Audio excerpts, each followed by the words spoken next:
ತಮಗೆಲ್ಲ ಸ್ವಾಗತ. ಎನ್ಎಸ್ಯುಐನ ಪ್ರಧಾನ ಕಾರ್ಯದರ್ಶಿಯಾದ ರಾಹುಲ್ ಸತೀಶ್ ಜಾರಕಿಹೊಳಿ ಚಿಕ್ಕೋಡಿಯ ನ್ಯಾಯಾಲಯದ ಎದುರಿಗಿರುವ ಡಾಕ್ಟರ್ ಬಿಆರ್ ಅಂಬೇಡ್ಕರ್ ಅವರ ಪುತ್ಥಳಿಗೆ ಮಾಲಾರ್ಪಣೆ ಮಾಡಿ ಚಿಕ್ಕೋಡಿ ಲೋಕೋಪಯೋಗಿ ಇಲಾಖೆಯ ಸಭಾಭವನದಲ್ಲಿ ಚಿಕ್ಕೋಡಿ ಜಿಲ್ಲಾ ಎನ್ಎಸ್ಯುಐನ ಯುವ ಮುಖಂಡರ ನೇತೃತ್ವದ ಕಾರ್ಯಕ್ರಮವನ್ನು ಉದ್ದೇಶಿಸಿ ಮಾತನಾಡಿದ್ದು, ಜೈ ಬಾಪು, ಜೈ ಭೀಮ್, ಜೈ ಸಂವಿಧಾನ್, father of nation Mahatma Gandhiji ಅವರ ಚಳುವಳಿ, ಸತ್ಯಾಗ್ರಹ ಹಾಗೂ ಡಾಕ್ಟರ್ ಅಂಬೇಡ್ಕರ್ ಅವರ ತತ್ವ ಸಿದ್ಧಾಂತಗಳನ್ನು ಮುಂದಿಟ್ಟುಕೊಂಡು ಕಾಂಗ್ರೆಸ್ ಪಕ್ಷವನ್ನ ಸಂಘಟಿಸೋಣ, ಪಕ್ಷವು ನೀಡಿದ ಜವಾಬ್ದಾರಿಯನ್ನ ನಿರ್ವಹಿಸೋಣ ಎಂದು ಯುವಕರಿಗೆ ಕರೆ ಕೊಟ್ಟರು.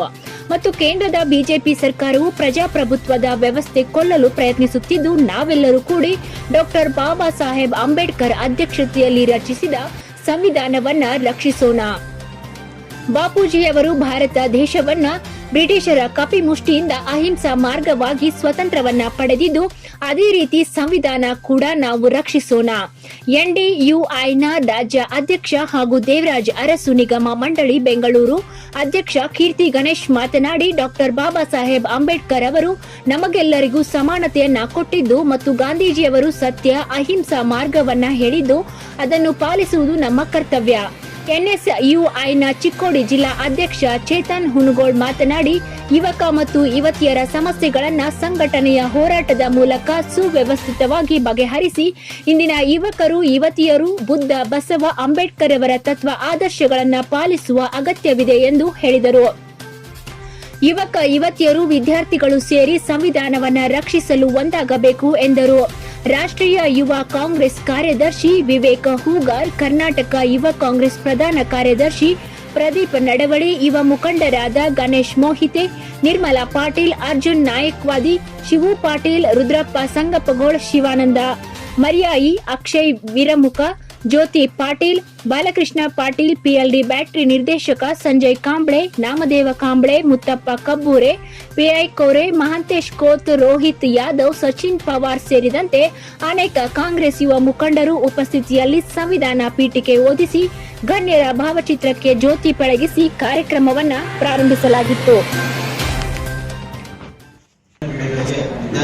ನಮ್ಮ ಮಕ್ಕಳಿಗೆ ಮಹಾತ್ಮ ಗಾಂಧೀಜಿ ನಮ್ಮ ದೇಶದ ಫಾದರ್ ಆಫ್ ನೇಷನ್ ಅಂತ ನಾವೇನು ಕರಿತೀವಿ, ಅವರ ತತ್ವಗಳನ್ನು, ಅವರ ಸಿದ್ಧಾಂತಗಳನ್ನ ಮುಂದಿನ ಪೀಳಿಗೆಗಳಿಗೆ ಒಂದು ತತ್ವಗಳನ್ನ ಅಳವಡಿಸ್ಕೊಳ್ಬೇಕು, ತಿಳಿಸ್ಬೇಕಂತ ಉದ್ದೇಶದಿಂದ ಈ ಕಾರ್ಯಕ್ರಮವನ್ನ ಮಾಡಿದ್ರು.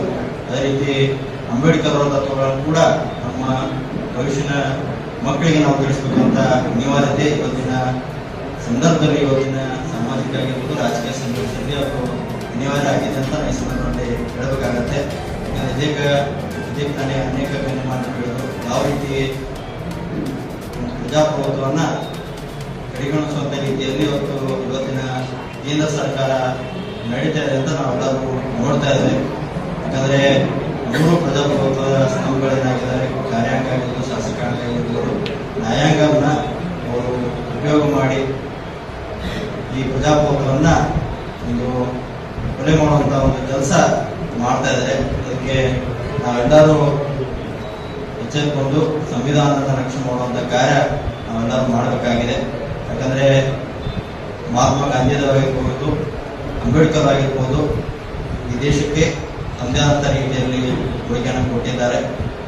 ಮಹಾತ್ಮ ಗಾಂಧೀಜಿಯವರು ಸ್ವತಂತ್ರ ಪೂರ್ವದಲ್ಲಿ ಈ ದೇಶದ ಒಂದು ಸ್ವತಂತ್ರ ಹೋರಾಟಕ್ಕೋಸ್ಕರದಲ್ಲಿ ಸುದೀರ್ಘವಾಗಿ ಇಡೀ ದೇಶಾದ್ಯಂತ ಅವರು ಹೋರಾಟ ಮಾಡಿ ಈ ನಮ್ಮ ದೇಶಕ್ಕೆ ಸ್ವತಂತ್ರ ಕೊಡುವಂತ ಕೆಲಸ ಅವರು ಮಾಡಿದ್ದಾರೆ.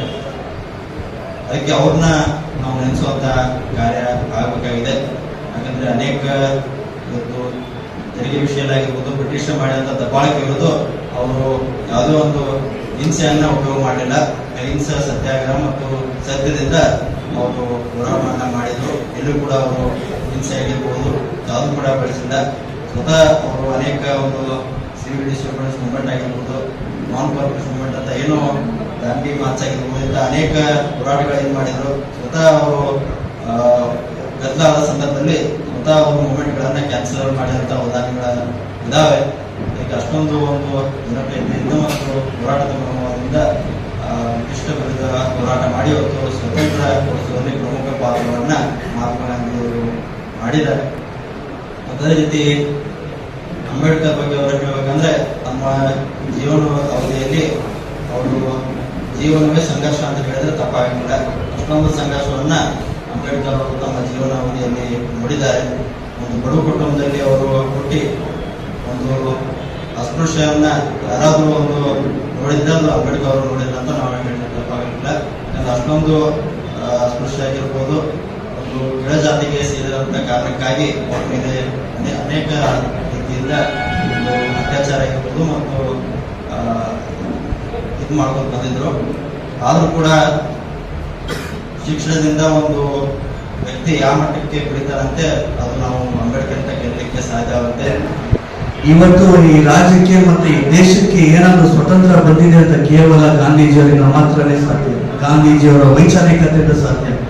ಏನು ಗಾಂಧಿ ಬಾವಿನಲ್ಲಿ ಏನ್ ಸಮಾವೇಶ ಆಯಿತು ಅವತ್ತಿಂದ 100 ವರ್ಷ ಏನಾಗಿದೆ, ಇವತ್ತಿಗೆ ಈ ರಾಜ್ಯಕ್ಕೆ ಈ ದೇಶಕ್ಕೆ ಗಾಂಧೀಜಿಯವರ ತತ್ವ ಬೇಕಾಗಿದೆ. ಗಾಂಧೀಜಿಯವರ ತತ್ವದಲ್ಲಿ ನಡೆಯುವಂತ ಒಂದು ಜನರು ಬೇಕಾಗಿದೆ. ನಾವೆಲ್ಲರೂ ವೇದಿಕೆಯಲ್ಲಿ ಅನೇಕ ಜನ ಮಾತಾಡೋದು ವೈಚಾರಿಕಗಳೆಲ್ಲರೂ ನಾವು ತಿಳ್ಕೊಂಡು ನಮ್ಮ ಸ್ನೇಹಿತರಿಗೆ ಎಲ್ಲರಿಗೂ ನಾವು ಈ ವಿಚಾರವನ್ನು ಹೇಳ್ತಾ ನಾವು ಇವತ್ತು ಸಂವಿಧಾನ ರಕ್ಷಣೆ ಮಾಡಲೇಬೇಕಾದಂತ ಅನಿವಾರ್ಯತೆ ಮತ್ತು ಸನ್ನಿವೇಶ ಉಂಟಾಗಿದೆ. ಮತ್ತೆ ಇಡೀ ರಾಜ್ಯದಲ್ಲಿ ಅತಿ ಹೆಚ್ಚು ಮತಗಳನ್ನ ಪಡೆದು ಇವತ್ತು ಪ್ರಧಾನಿ ಕಾರ್ಯದರ್ಶಿಗಳಾಗಿರೋ ರಾಹುಲ್ ಜಾರಕಿಹೊಳಿ ಅವರು, ಅವ್ರಿಗೆ ನಾನು ವಿಶೇಷವಾಗಿ ಅಭಿನಂದನೆಯನ್ನ ಸಲ್ಲಿಸ್ತೇನೆ. ಅದೇ ನಿಟ್ಟಿನಲ್ಲಿ ಮಾಜಿ ಯೂತ್ ಕಾಂಗ್ರೆಸ್ನ ಪ್ರಧಾನ ಕಾರ್ಯದರ್ಶಿಗಳಾದ ಪ್ರದೀಪ್ ಅವರು ಇದ್ದಾರೆ, ಮಹಿಳಾ ಅಧ್ಯಕ್ಷರಿದ್ದಾರೆ. ಮತ್ತೆ ಈ ಕಾರ್ಯಕ್ರಮನ ಆಯೋಜನೆ ಮಾಡ್ತಕ್ಕಂತಹ ನಮ್ಮ ಪ್ರೀತಿಯ ಚೇತನ್ ಅವರು ಇದ್ದಾರೆ, ಅವ್ರಿಗೂ ನಾನು ಅಭಿನಂದನೆಗಳನ್ನ.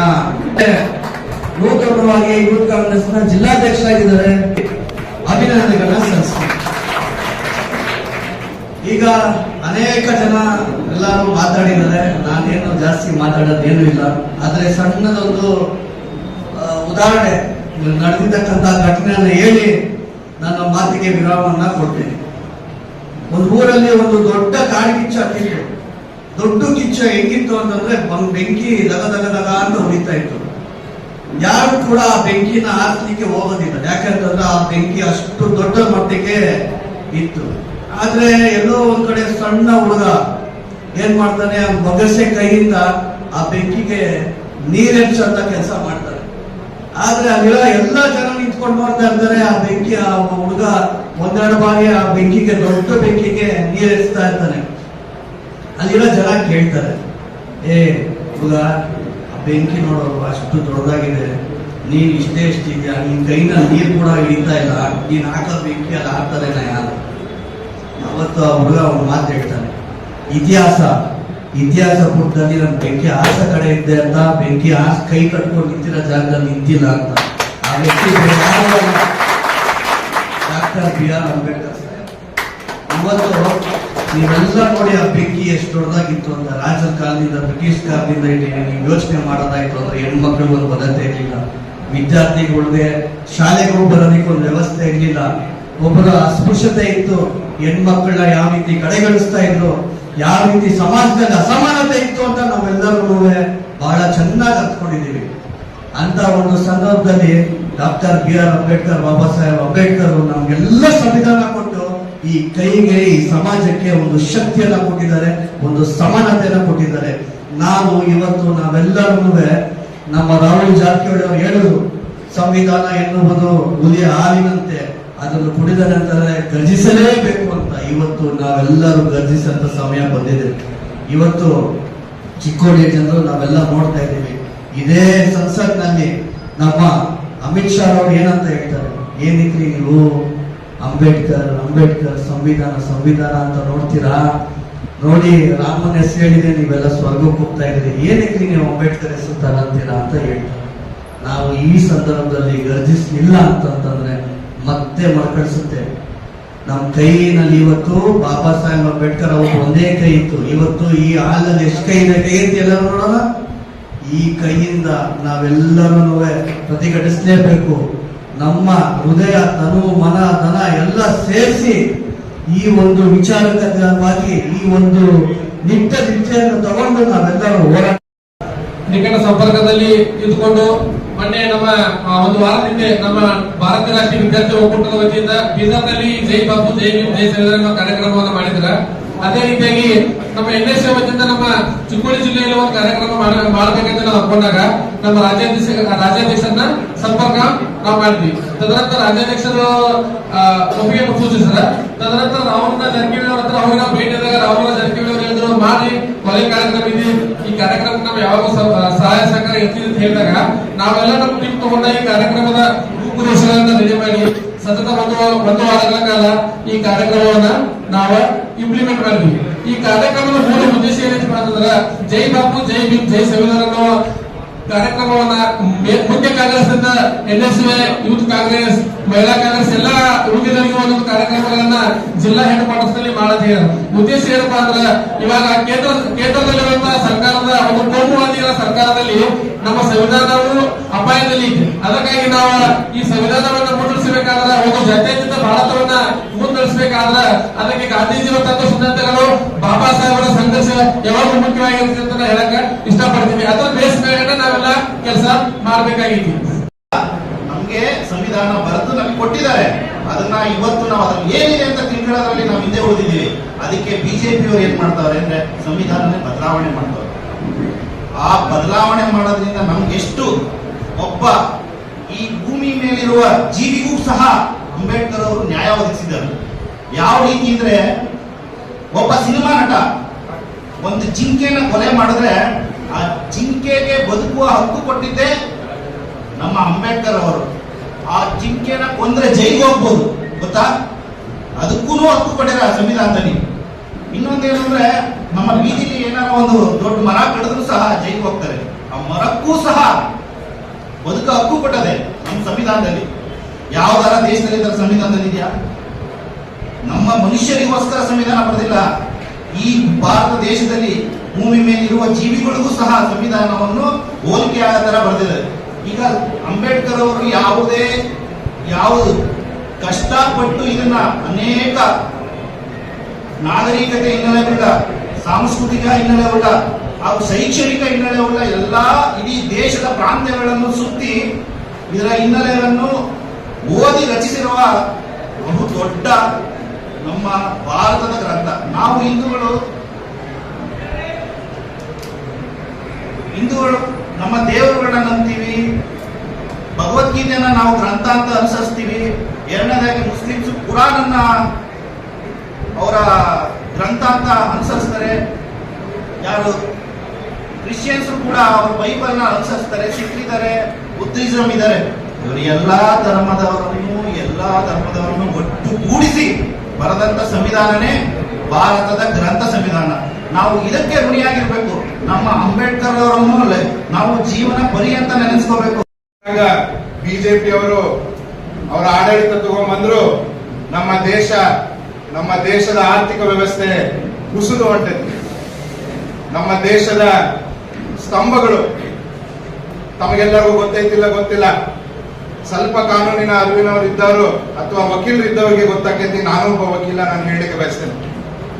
ಇವತ್ತು ನಮ್ಮ ಸಂವಿಧಾನ ಏನು ಅಂಬೇಡ್ಕರ್ ಅವರು ಕೊಟ್ಟಂತ ನಮ್ಮ ಸಂವಿಧಾನ ವತಿಯಿಂದ ನಮಗ ಈ ಸಮಾಜ ನಡೆಸಲಿಕ್ಕೆ ಒಂದು 3 ಸ್ತಂಭಗಳದಾವ, ಮುಖ್ಯವಾದಂತ ಸ್ತಂಭಗಳು. ಒಂದು ಲೆಜಿಸ್ಲೇಚರ್ ಅಂತ ಅಂದ್ರೆ ನಾವು ಆಯ್ಕೆ ಆಗಿ ಅಸೆಂಬ್ಲಿಗೆ ಜನಪ್ರತಿನಿಧಿಯಾಗಿ ಹೋಗುವಂತ ಲೆಜಿಸ್ಲೇಚರ್, MLAಗಳು, MP ಗಳು, ಮಿನಿಸ್ಟರ್ಗಳು. ಎರಡನೇದಾಗಿ ಏನು ಸರ್ಕಾರ ನಡೆಸುವಂತ ಅಧಿಕಾರಿಗಳು, ಬ್ಯೂರೋಕ್ರಾಟ್ಸ್ ಅಂತಾರೆ, ಅಧಿಕಾರಿಗಳು. ಮೂರನೇದಾಗಿ ನಮ್ಮ ಕಾನೂನಿನ ವ್ಯವಸ್ಥೆಯನ್ನ ನಡೆಸ್ಕೊಂಡು ಹೋಗುವಂತ ಜುಡಿಷಿಯರಿ. ನಮ್ಮ ಸಂವಿಧಾನದ ಪ್ರಕಾರ ಏನು ಈ 3 ಸ್ತಂಭಗಳದಾವು, ಆ 3 ಸ್ತಂಭಗಳು ದೂರವಾಗಿರ್ಬೇಕು, ಸೆಪರೇಷನ್ ಆಗಿರ್ಬೇಕು. ಅವು ಒಂದಕ್ಕೊಂದು ಅಂಟ್ಕೋಬಾರ್ದು, ಒಂದಕ್ಕೊಂದು ಬಾಗಬಾರ್ದು. ಹಿಂಗಾಯ್ತು ಅಂದ್ರ ನಮ್ಮ ದೇಶದಾಗ ಏನಕ್ಕೈತಿ, ಇದ್ದಂತ ಸಮಾಜ, ಇದ್ದಂತ ವ್ಯವಸ್ಥೆ ಹಾಳಾಗುವಂತ ಒಂದು ಸನ್ನಿವೇಶ ಬರ್ತೈತಿ. 90,000 ಅಧಿಕ ಮತಗಳನ್ನ ಅರ್ಜುನ್ ನಾಯ್ಕೋಡಿ ಅವರಿಗೆ ತುಂಬು ಹೃದಯದ ಸ್ವಾಗತವನ್ನು ಕೋರುತ್ತೇನೆ. ಕಾರ್ಯಕ್ರಮದಲ್ಲಿ ಎಲ್ಲರಿಗೂ ನಮಸ್ಕಾರ. ನಿನ್ನೆ ಸ್ಥಳೀಯ ಯೂತ್ ಕಾಂಗ್ರೆಸ್ ಚುನಾವಣೆಯ ಫಲಿತಾಂಶ ಬಂದಿದ್ದು ಸುಮಾರು 1 ತಿಂಗಳಿಂದ ಕಾಲ ನನಗೆ ಯೂತ್ ಕಾಂಗ್ರೆಸ್ ಚುನಾವಣೆಯಲ್ಲಿ ಜಿಲ್ಲಾ ಪ್ರಧಾನ ಕಾರ್ಯದರ್ಶಿ ಸ್ಥಾನಕ್ಕೆ ಮತದಾನ ಮಾಡಿದಂಥ ಚಿಕ್ಕೋಡಿ ಜಿಲ್ಲೆಯ ಎಲ್ಲ ಯುವ ಮತದಾರರಿಗೆ ನಾನು ತುಂಬ ಹೃದಯದ ಧನ್ಯವಾದಗಳನ್ನು ಅರ್ಪಿಸುತ್ತೇನೆ. ಇವತ್ತು ನಾನು ಜಿಲ್ಲಾ ಪ್ರಧಾನ ಕಾರ್ಯದರ್ಶಿಯಾಗಿ ಆಯ್ಕೆಯಾಗಲು ಕಾರಣೀಕರ್ತರಾದಂಥ ನಮ್ಮೆಲ್ಲರ ನಾಯಕರಾದಂಥ ಸನ್ಮಾನ್ಯ ಶ್ರೀ ಸತೀಶಣ್ಣ ಜಾರಕಿಹೊಳಿ ಅವರಿಗೆ ಹಾಗೂ ನಮ್ಮ ಯುವ ನಾಯಕರಾದಂಥ ರಾಹುಲಣ್ಣ ಜಾರಕಿಹೊಳಿ ಅವರಿಗೆ ತುಂಬ ಹೃದಯದ ಧನ್ಯವಾದಗಳನ್ನು ಅರ್ಪಿಸಲಿಕ್ಕೆ ಬಯಸ್ತೇನೆ. ಯಾಕಂದರೆ ನಮ್ಮಂಥ ಕೆಲಸ ಮಾಡುವ ಯುವಕರನ್ನು ಗುರುತಿಸಿ ಇವತ್ತು ರಾಜಕೀಯವಾಗಿ ಬೆಳೆಸುತ್ತಿರುವಂಥ ಜಾರಕಿಹೊಳಿ ಮನೆತನ ಆಗಿರ್ಬೋದು ಹಾಗೂ ನಮ್ಮ ಜಿಲ್ಲಾ ಕಾಂಗ್ರೆಸ್ ಅಧ್ಯಕ್ಷರಾದಂಥ ಲಕ್ಷ್ಮಣರಾವಣ್ಣ ಚಿಂಗಳೆ ಅವರು, ರಾಯಬಾಗ್ ಮತಕ್ಷೇತ್ರದ ಮುಖಂಡರಾದಂಥ ಮಾವೀರಣ್ಣ ಮೊಯ್ತೆ ಅವರು ಹಾಗೂ ಚಿಕ್ಕೋಡಿ ಸದಲ್ಗ ಶಾಸಕರಾದಂಥ ಗಣೇಶಣ್ಣ ಹುಕ್ಕೇರಿ ಅವರಿಗೆ ಹಾಗೂ ನನಗೆ ಪ್ರತ್ಯಕ್ಷ ಮತ್ತು ಪರೋಕ್ಷವಾಗಿ ಸಹಕರಿಸಿದಂಥ ಎಲ್ಲ ಯುವಕ ಮಿತ್ರರಿಗೆ ಧನ್ಯವಾದಗಳನ್ನು ಅರ್ಪಿಸಿ ಸಾಧ್ಯವಾದಷ್ಟು ಜಿಲ್ಲೆಯಲ್ಲಿ ಕಾಂಗ್ರೆಸ್ ಪಕ್ಷವನ್ನು ಸಂಘಟಿಸುವ ಮುಖಾಂತರ ಯುವಕರಿಗೆ ಸಾಧ್ಯವಾದಷ್ಟು ಒಂದು ಅವರ ಕೆಲಸ ಕಾರ್ಯಗಳನ್ನು ಮಾಡುವ ಮುಖಾಂತರ ನನ್ನ ಮೇಲೆ ಒಂದು ವಿಶ್ವಾಸ ಇಟ್ಟಿದ್ದಾರೆ. ಆ ವಿಶ್ವಾಸವನ್ನು ನಂಬಿಕೆಯನ್ನು ದ್ರೋಹ ಬಗೆಯಲ್ಲ ಅಂತೇಳಿ ಮತ್ತೊಮ್ಮೆ ಎಲ್ಲರಿಗೂ ಧನ್ಯವಾದಗಳನ್ನು ಅರ್ಪಿಸಿ ನನ್ನೊಂದು 2 ಮಾತು ಮುಗಿಸ್ತೀನಿ. If you like this video ಬೇಗ ಲೈಕ್ ಮಾಡಿ, ಶೇರ್ ಮಾಡಿ, ಕಮೆಂಟ್ ಮಾಡಿ ಹಾಗೂ N24 ಕನ್ನಡ ನ್ಯೂಸ್ ಟಿವಿಯನ್ನು ತಪ್ಪದೇ ಸಬ್ಸ್ಕ್ರೈಬ್